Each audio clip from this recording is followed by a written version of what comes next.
Apakah kemudian mau lanjut dengan pra-peradilan yang keempat? Karena apa? Karena pra-peradilan yang ketiga sudah kami daftarkan. Dan insya Allah akan bersidang pada hari Selasa tanggal 28 Juli yang akan datang.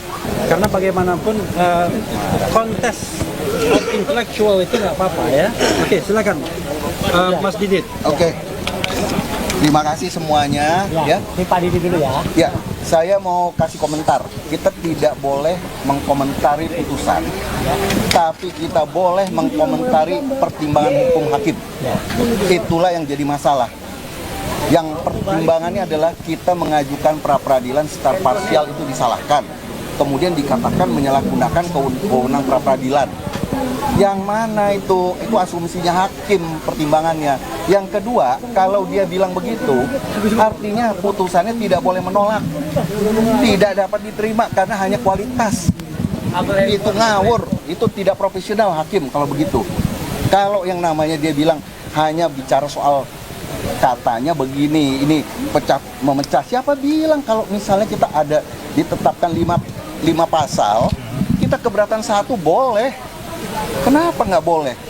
Kita keberatan atas misalnya pasal pembunuhan, ya boleh.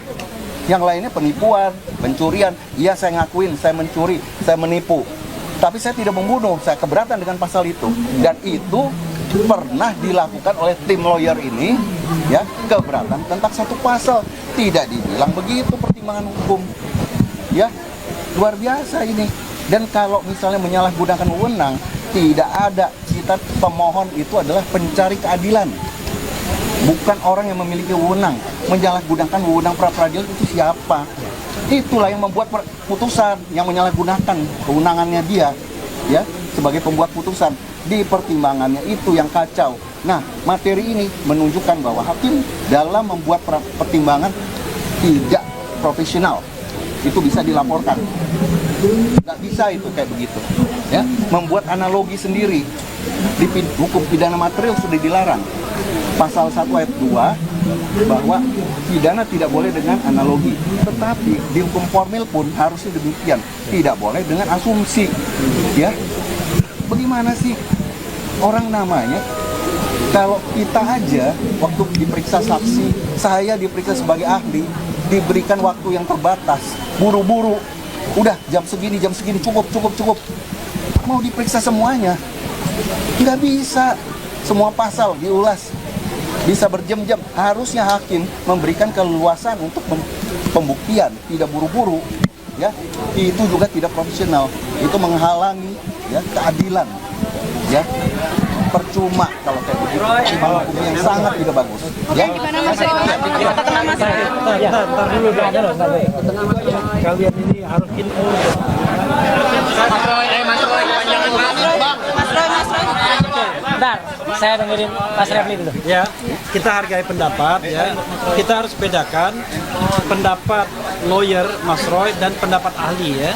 Pendapat ahli tentu independently, jadi pendapat yang terpisah, bukan bagian dari tim, tetapi adalah pendapat ahli yang kami ajukan dan kita hargai bahwa itulah pendapat dia yang mengatakan bahwa putusan ini ngawur, ya. Nah, tetapi bagi kita lawyer, kita hargai pendapat tersebut, tetapi kita juga saling menghargai. Nah, karena saling menghargai, this is the time for. Oke, Mas Roy, silakan. Bagaimana? Assalamualaikum warahmatullahi wabarakatuh. Ya, oke. Yo, hari ini 20 Juli 2026 kita telah mendengar bersama putusan dari Hakim Tunggal Pak Igedut Darpawan untuk permohonan kami yang kedua. Saya selaku pribadi tetap mengapresiasi Pusat Food dan tetap mengaturkan terima kasih atas putusan pra-peradilan kami yang pertama, yang waktu itu beliau orang yang sama memutus untuk kemudian mengatakan penangkapan, penahanan dan juga penggeledahan itu tidak sah. Dan hari ini beliau memutuskan bahwa penersangkaan dengan pasal 32 Undang-Undang ITE itu dikatakan tidak dapat diterima karena masalah timing, karena masalah waktu. Kita sudah mendengar semua pertimbangan dari kuasa hukum saya. Ini ada pertimbangan yang berbeda. Kalau dulu mungkin beliau melihat secara komprehensif, ya, secara semuanya. Sekarang hanya melihat waktu saja. Karena melihat waktu bahwa tadi dikatakan oleh Hakim Tunggal bahwa waktunya sebenarnya sudah diberikan kesempatan. Bagaimanapun juga kami, ya putusan saya tetap mengaturkan terima kasih dan apresiasi. Tapi bagi saya lumrah, ya, lumrah hal ini. Jadi ada kadang-kadang hakim tunggal itu yang memutuskan itu menyetujui, ada kadang-kadang yang memutuskan tidak menyetujui. Nah, bagi saya menyerahkan sepenuhnya. Langkah selanjutnya pada para kuasa hukum saya, Mas Refli, Mas Abdul Ghafur Sangaji, Bu Soraya, Mas Tristan, kemudian Pak Yasena dan lain sebagainya. Ya, saya menyerahkan sepenuhnya. Apakah kemudian mau lanjut dengan pra peradilan yang keempat? Karena apa? Karena pra peradilan yang ketiga sudah kami daftarkan. Dan insya Allah akan bersidang pada hari Selasa tanggal 28 Juli yang akan datang. Dengan materi adalah ganti rugi atas putusan pra peradilan yang pertama. Nah ini kita bisa uji nanti. Apakah putusan ganti rugi itu akan kemudian diterima atau ditolak? Karena kalau kemudian itu ditolak, nah tentu saja ini ada hal yang big question mark ya, tanda tanya besar. Karena putusan yang pertama itu sudah diterima, hanya waktu itu memang belum sempat kita mohonkan. Jadi sekali lagi, semua pertimbangan dari kuasa hukum saya itu saya patuhi dan saya ikuti, dan teman-teman mohon bersabar, termasuk juga forum pengadilan negeri di Jakarta Timur mohon bersabar juga, patuhilah KUHAP. Ya, kitab undang-undang hukum acara pidana kita mempersyaratkan selesaikan dulu pra peradilan. Apakah pra peradilannya nanti akan diajukan lagi atau tidak? Tunggu saja tanggal mainnya.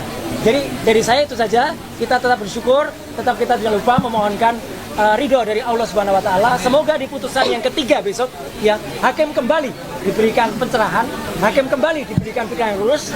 Mungkin tidak sekedar hanya mempertimbangkan satu faktor saja, yaitu timing. Ya, itu yang ingin saya sampaikan. Sekali lagi terima kasih. Wassalamualaikum warahmatullahi wabarakatuh. Ya, Mas, rapid keempat isinya apa aja, Mas? nah nanti tunggu tanggal mainnya, tunggu hasil keputusan dari para kuasa hukum. Terima kasih teman-teman. Tetap semangat.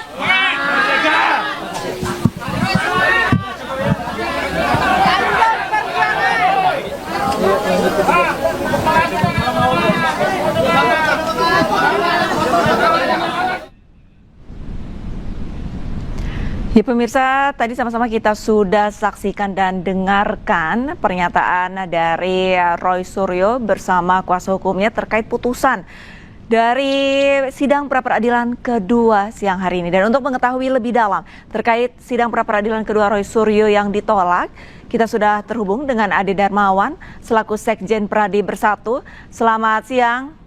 Selamat siang, Mbak, di studio. Ya, baik. Bang Ade? Ya. Bang Ade sudah menyaksikan tadi sama-sama untuk sidang putusan pra-peradilan kedua Roy Suryo ditolak, tanggapannya gimana Bang Ade?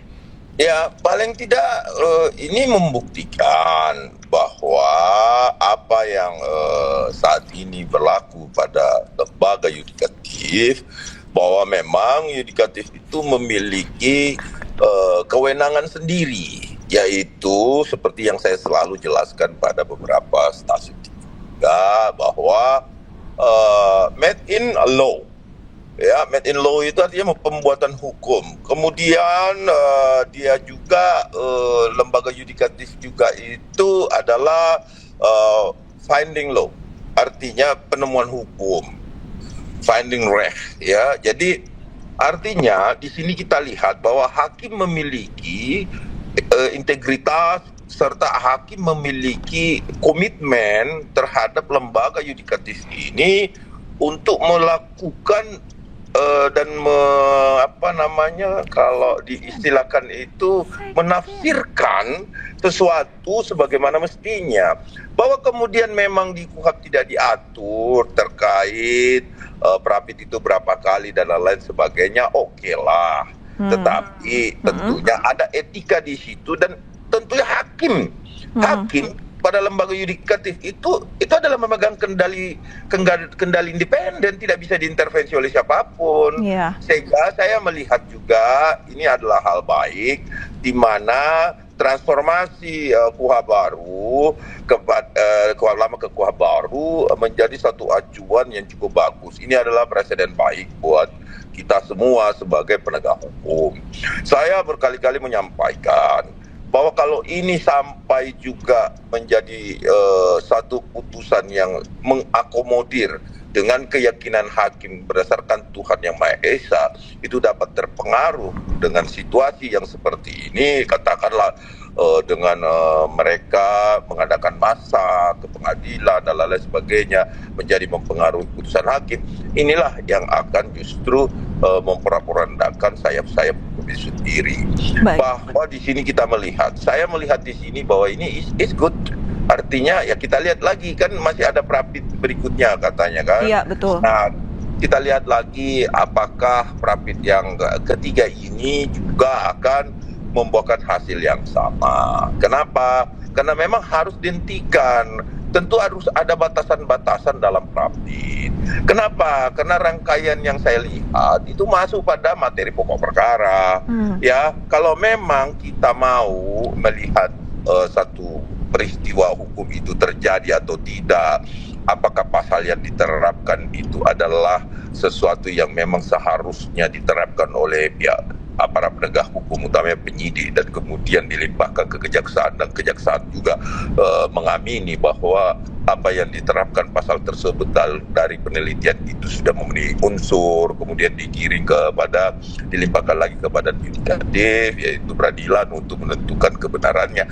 Tentunya tidak memakai prapit, harus menggunakan sidang umum, ya, sidang umum yang lebih besar. Kenapa? Karena objek perkaranya jauh lebih bisa diteliti bahwa apakah saudara Roy Suryo ini betul-betul melakukan tindak pidana yang disangkakan dan diterapkan pasal tersebut menjadi saat ini terdakwa, ya, karena sudah ditimpakan dan bernomor. Sehingga inilah yang harapan tentu para penegak hukum seluruhnya, termasuk pengacara atau advokat, termasuk hakim, termasuk jaksa penuntut umum. Inilah semua yang diharapkan oleh para penegak hukum. Karena sekarang ini perlu diingat lagi bahwa saat ini saudara Roy Suryo sudah tidak berhadapan lagi dengan Pak Insinyur Joko Widodo atau Presiden ke-7, tidak berhadapan sama beliau lagi karena beliau sudah melaporkan dan menyerahkan semuanya kepada negara.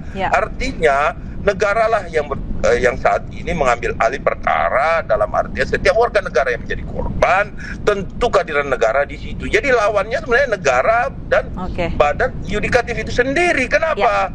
Karena itu sudah diatur secara eksplisit di dalam satu aturan dan perundang-undangan bahwa korban diwakili oleh negara. Jadi sekarang lawannya negara. Nah, kalau negaranya lemah dengan pelaku tindak pidana, mohon maaf, ya kan seperti apa? Nanti orang kebanyakan menganggap bahwa kalau kita memfitnah, kalau kita menghujat, kita ke kuburan, kita mau tes DNA orang, itu bukan fitnah. Itu adalah hal-hal yang merupakan kebenaran dan bisa dilakukan. Hal etiknya pun dilanggar pun itu bukan hal etik, itu tidak melanggar etik dan lain sebagainya. Artinya saya ingin menyampaikan pada masyarakat luas bahwa saat ini tentunya kita melihat kasus ini, jangan kita ikut-ikutan atau kita mau mencoba-coba bahwa kalau Mas Roy bisa memfitnah dengan enaknya, bebas kok, nggak ditahan kok. Nah, ini yang harus ditanamkan kepada masyarakat bahwa ketika Anda melakukan tindak pidana, maka musuh Anda adalah negara. Seperti itu kira-kira. Bang Ade, saya ingin mengutip pernyataan Bang Ade bahwa Roy Suryo sekarang saat ini bukan lawannya Jokowi tapi lawannya negara. Nah, di sidang pra-peradilan ketiga nanti ini Roy Suryo mengajukan sidang pra-peradilan terkait ganti rugi. Nah, ini ganti rugi ke siapa nih? Ya, itu ke negara tentunya. Negara, yaitu kepolisian misalkan, ketika ada kesalahan di situ dan ada salah penahanan, kita ingat dulu sendal bolong ya, kasus itu juga di mana seorang nenek mencuri kemudian dan lain sebagainya, dituntut juga salah tahan dan salah tangkap juga seperti itu. Nah, itu negara yang memiliki tanggung jawab ketika kemudian ada kesalahan dalam prosedur maupun salah tangkap. Nah, itu semua ditanggung oleh negara. Makanya katakanlah sekarang ini bukan Pak Jokowi yang harus dituntut untuk ketika kemudian terjadi kesalahan baik itu formil maupun material. Tapi saya lihat kok ini tidak ada kesalahan formil dan material. Ini cukup hati-hati diterapkan. Ini cukup komprehensif. Makanya sekali lagi saya menantang Mas Roy bahwa sudahlah Mas Roy, mari kita buktikan di peradilan. Kalau memang peradilan yang sesungguhnya Mas Roy tidak salah, ya kan, ya kita harus menerima semua bahwa oh ternyata tidak salah, apa yang dilakukan Mas Roy adalah betul-betul penelitian, katakanlah seperti itu. Tetapi saya rasa sangat kecil kemungkinannya penelitian itu dikeluarkan atau disampaikan seolah-olah penelitian itu di depan media itu hal yang benar, karena penelitian itu tidak untuk diumbarkan, karena harus ada bukti primer juga yang dilakukan. Artinya seperti itu. Nah, kalau terkait bahwa siapa yang ganti rugi, ya tentunya negara itu, Mbak, bukan Bapak Insinyur Joko Widodo, karena ini kan kita sudah menyerahkan kepada negara melaporkan. Jadi pelapor itu sifatnya pasif. Yang aktif itu adalah negara. Kenapa negara harus aktif? Karena memang mewakili korban di sini, gitu loh. Nah, kita jangan menempatkanlah, kita udahlah berhentilah juga menempatkan sesuatu bahwa seolah-olah yang korban itu adalah Mas Roy. Itu salah itu. Kita salah dalam penilaian penerapan hukum. Jadi hukum itu memang asasnya ada, ya, bahwa praduga tak bersalah, presumption of innocence. Tapi presumption of innocence seperti apa gitu loh. Nah, kalau mentersangkakan itu adalah suatu kesalahan, itu sistem kok. Itu sistem yang dibangun dari zaman dulu. Setelah kita merdeka 1945 sudah dirancang KUHP itu, walaupun menggunakan KUHP Belanda dan lain sebagainya, tapi itu adalah rule dari negara kita. Kita harus patuhi itu gitu loh. Walaupun sekarang ada transformasi dari KUHP lama menjadi KUHP baru. Tentu kita akan mematuhi semua itu. Saya sangat melihat ini, semangat saya kembali lagi. Artinya bahwa negara kita hukum ini tentunya memang independen dan ini harus berdiri sendiri. Saya rasa kepentingan-kepentingan yang lain ini harus melepaskan ini kepada hukum itu sendiri, lembaga yudikatif yang mandiri, independen, yang tak mampu diintervensi. Karena negara ini kan ada 3 pilar, ya, yudikatif, legislatif, dan eksekutif. Tentunya ketiga pilar ini memang harus independen dan berdiri sendiri, ya kan? Artinya itu yang harus dijalankan sebagai res taat, ya, bukan maks taat, ya. Jadi artinya negara hukum itu harus independensi sekali, karena hukum adalah panglima tertinggi di negara kita. Jadi saya rasa apapun putusannya kita hormati, kita hargai. Upaya-upaya yang dilakukan teman-teman advokat juga kita hargai, kita tetap hormati. Dari kemarin kami dari pihak Bapak Insinyur Joko Widodo, ya, selalu menghargai dan menghormati setiap putusan apapun itu, karena kami menganggap bahwa negara ini negara hukum, bukan negara yang kekuasaan. Seperti itu kira-kira. Baik. Berbicara mengenai kita harus menghormati putusan hakim, tapi dari point of view tim kuasa hukum Roy Suryo, mereka ini bilang putusan tidak boleh dikomentari, tetapi pertimbangan dari hakim. Nah, mereka sempat menyampaikan bahwa ini hakim sempat bisa dikatakan keliru, begitu Bang Ade. Kenapa disebut keliru? Karena hakim sempat mention untuk timing pada saat pengajuan tersangka oleh Roy Suryo. Menurut hakim ini seharusnya langsung diajukan pra peradilan, tapi kenapa harus menunggu adanya penahanan baru diajukan, dan itu juga diajukan pra peradilan kedua. Tanggapan Bang Ade seperti apa?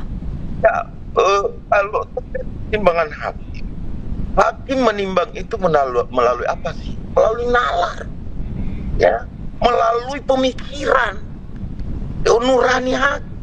Mempertimbangkan itu hak eksklusif dari badan yudikatif.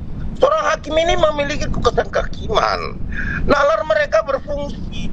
Jangan juga kita berpikir bahwa ketika ada pertimbangan hakim begitu yang bertentangan dengan keinginan seorang advokat, ya tentunya dia harus menghargai juga dong, ya kan, pertimbangan hakim, ya kan. Dan memang kenyataannya kalau kita berbicara nalar, pantaskah, cocokkah kita melakukan perapit pada saat perkara ini sudah dilimpahkan? Kenapa bukan pada saat ditetapkan sebagai tersangka 6 bulan yang lalu, gitu loh. Jadi saya rasa nalar semua penegak hukum kecuali ahli itu hadiah. berpikir seperti itu, ya silakan kalian Anda mau dikesampingkan atau tidak. Itu berarti apa yang disampaikan oleh ahli tersebut dikesampingkan. Boleh dikesampingkan itu? Boleh. Melalui pertimbangan hukum. Iya. Dan itu tidak ada salahnya, Mbak. Jadi artinya saya menyampaikan bahwa apapun yang mereka sampaikan ketika itu tidak menjadi pertimbangan hakim dan tidak digunakan oleh hakim, ya tentunya itu hak yang mulia seperti itu gitu. Baik. Bang Ade, terima kasih atas waktunya sudah bergabung bersama kami. Salam sehat. Wassalamualaikum warahmatullahi wabarakatuh, Bang Ade. Assalamualaikum warahmatullahi wabarakatuh.